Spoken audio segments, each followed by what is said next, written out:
श्रीमद् रामायणे सुन्दरकाण्डे 53 सर्गः। तस्य तद्वचनं श्रुत्वा दशग्रीवो महात्मनः देशकालहितं वाक्यं भ्रातुरुत्तरमब्रवीत्।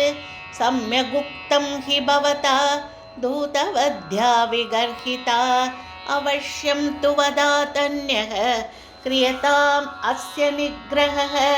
कपीनां किल लाङ्गूलम् इष्टं भवति भूषणं, तदस्य दीप्यतां शीघ्रं तेन दग्धेन गच्छतु।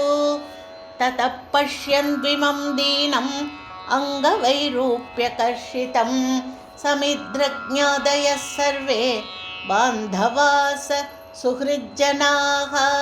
आज्ञापयत् राक्षसेन्द्रः पुरं सर्वं चत्वरं, लाङ्गूलेन प्रदीप्तेन रक्षोभिः परिणीयताम्। तस्य तद्वचनं श्रुत्वा राक्षसा कोपकर्कशाः वेष्टयन्ति स्म लाङ्गूलं जीर्णकार्पासकैपटैः। संवेष्ट्यमाने लाङ्गूले व्यवर्धतमहाकपिः, शुष्कमिन्दनमासाद्य वनेष्विव हुताशनः।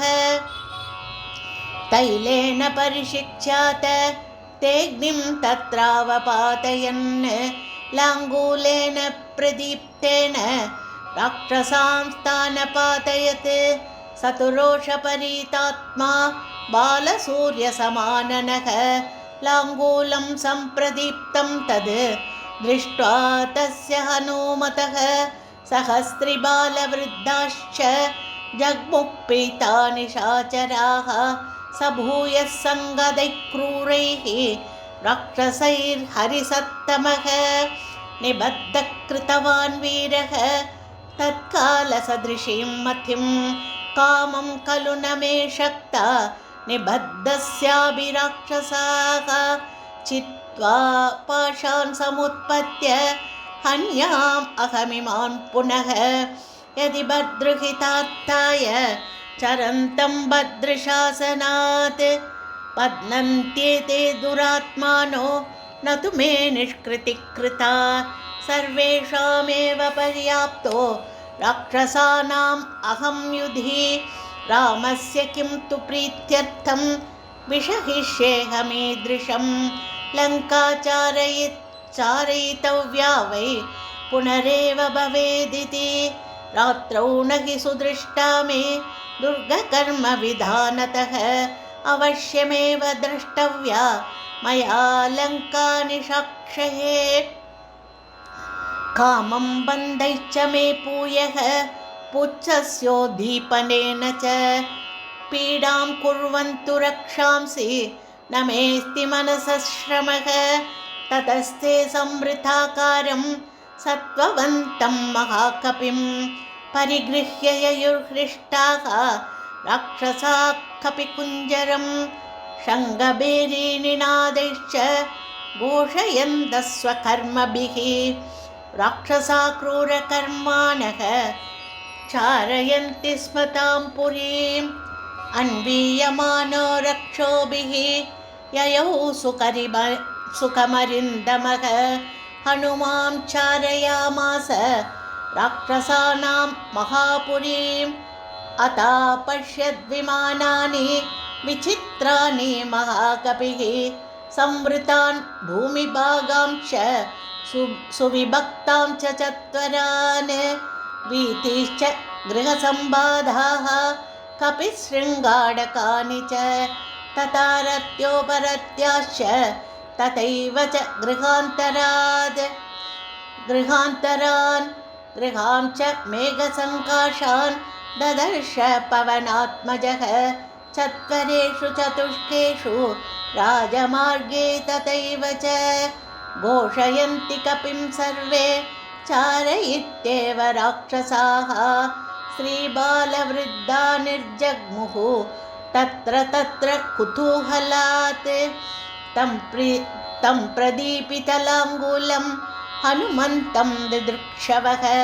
दीप्यमाने ततस्तस्य लाङ्गूलाग्रे हनूमतः राक्षस्यस्ताविरूपाक्षः शंसुर्देव्यास्ततः प्रियं यस्त्वया कृतसंवादः सीते ताम्रमुखः कपिः लाङ्गूलेन प्रदीप्तेन स एष परिणीयते श्रुत्वा तद्वचनं क्रूरम् आत्मापहरणोपमम् श्रुत्वा तद्वचनं क्रूरम् आत्मापहरणोपमं वैदेही शोकसन्तप्ता हुताशनमुपागमत् मङ्गलाभिमुखी तस्य सा तदांसीन् महाकपेः उपतस्ते विशालाक्षी प्रेताहव्यवाहनं यत्यस्ति पतिशुश्रूषा यत्यस्ति चरितं तपः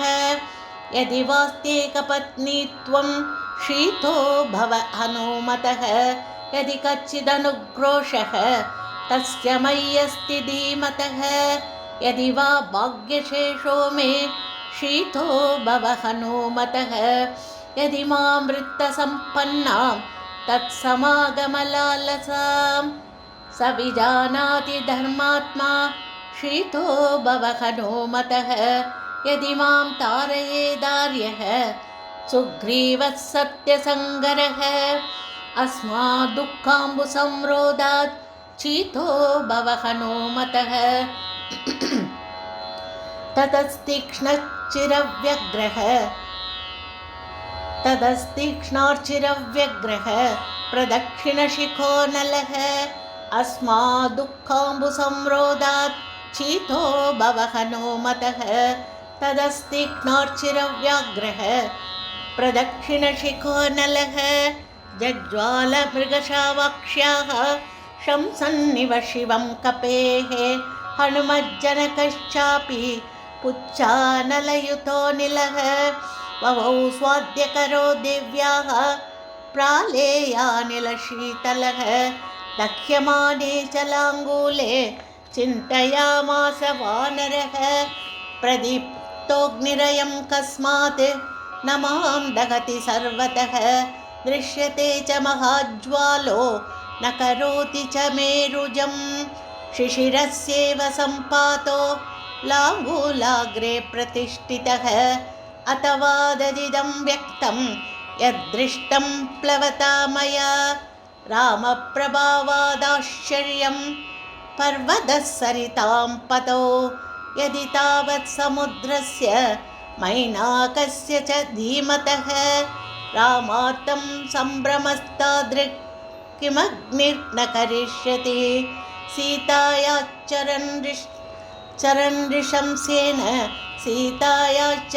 ऋशंसेन तेजसा राघवस्य च पितुश्च मम सख्येन न मां दहति पावकः भूयः स चिन्तयामास मुहूर्तं कपिकुञ्जरः उत्पपातात वेगेन ननाद च महाकपिः पुरद्वारं ततः श्रीमान् शैलशृङ्गमिवोन्नतं विभक्तरक्षसंबाधम् आससाद अनिलात्मजः विभक्तरक्षसंबाधम् आससादानिलात्मजः स भूत्वा शैलसङ्काशः क्षणेन पुनरात्मवान् ह्रस्वतां परमां प्राप्तो बन्धनान्यवशादयत् विमुक्तश्चाभवत् श्रीमान् पुनः पर्वतसन्निभः वीक्षमाणश्च ददृशे परिघं